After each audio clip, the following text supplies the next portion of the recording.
"Only a pound," said the auctioneer. "Only a pound, and I'm standing here selling this animal gain or loss. Only a pound for the drover's horse. One of the sort that was never afraid, one of the boys of the old brigade. Thoroughly honest and game, I swear, only a little the worse for wear. Plenty is bad to be seen in town, so give me a bid and I'll knock him down. Sold as he is and without a recourse, so give me a bid for the drover's horse." Well, as I loitered there in an aimless way, I suddenly noticed that poor old gray, with the rough bush saddle and the single rein of a fancy bridle on a tangled mane. Weary, battered, screwed, of course.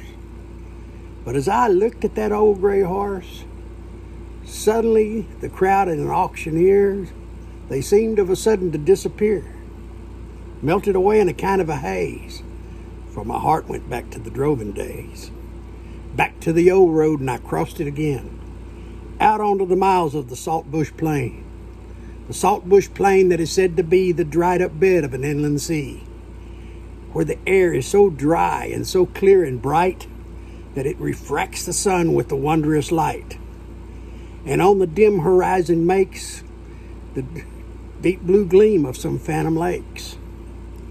At dawn of day we would feel the breeze that stirred the boughs of the sleeping trees and brought about a fragrance rare that comes and goes in that scented air. For the trees and the grass and the shrubs contain a dry, sweet scent on the saltbush plain.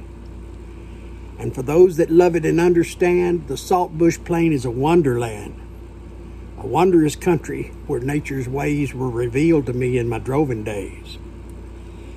We saw the fleet wild horses pass, and the kangaroos through the Mitchell grass, and the emu ran with her frightened brood, all unmolested and unpursued.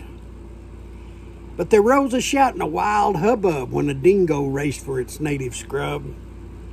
He paid right dear for his stolen meals with the drover's dogs at his wretched heels. For we'd run him down at a rattling pace, with the pack horse joining the stirring chase. And a wild woo-hoo at a kill we'd raise. We were light of heart in the droving days. 'Twas a drover's horse, and my hand again made a move to close on the fancied rein. For I felt the swing and the easy stride of that grand old horse that I used to ride. In drought or plenty, in good or ill, that same old horse was my comrade still. And that old gray horse with its honest ways was a mate to me in my droving days.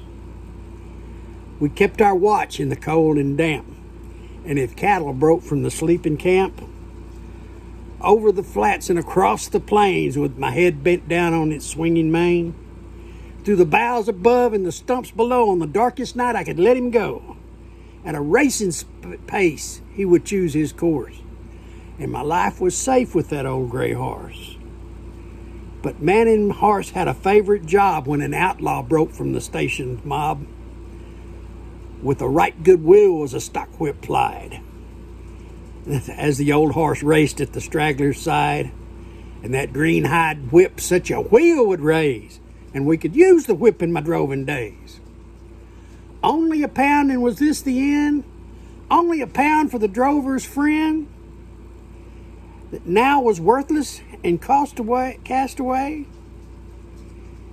with a broken knee and a broken heart to be flogged and starved at some hawker's cart?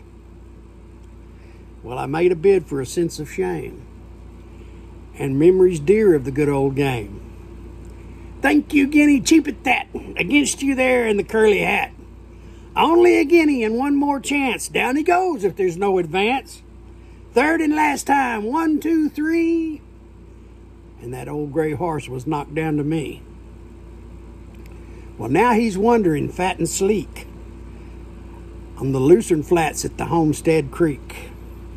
But I dare not ride him for fear he'd fall, but he does a journey that beats them all. For though he scarcely a trot can raise, he carries me back to my droving days." We hate asphalt, we like trees, and we love our roads.